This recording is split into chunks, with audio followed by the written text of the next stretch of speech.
रडला नाही तर आपण म्हणणं त्याला काय भूमिका करता येत नाही. आता ही भूमिका झालं, तुम्हाला रडवलं, तुम्ही एकदम दुःखामध्ये सगळे थिएटरच्या बाहेर पडल्या, रडत गेला, काय त्यांनी भूमिका केली, काय त्यांनी भूमिका केली. आता मारुतीची भूमिका कशी करतो, मारुती बरोबर आहे ना, हसवतो, उड्या मारतो, हे करतो. त्या मारुतीच्या पाठीमागे असणारी माकडं ती उवा मारत असतात आणि असं करत असतात, तेव्हा आपण हसत असतो की नाही.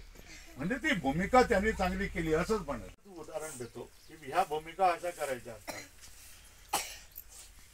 समजा रामायणाची कथा चालू आहे, रामायणाची कथा चालू आहे, रामायणाचं नाटक चालू आहे, रामलीला चालू आहे. इकडे रामलीला नसते, उत्तर भारतामध्ये रामलीला असते. तर रामलीला चालू आहे. तर रामलीलेमध्ये दशरथाची भूमिका करायची असेल तर तो कसा करायचा, आणि त्याने भूमिका केली हे कसं तुम्ही मानाल.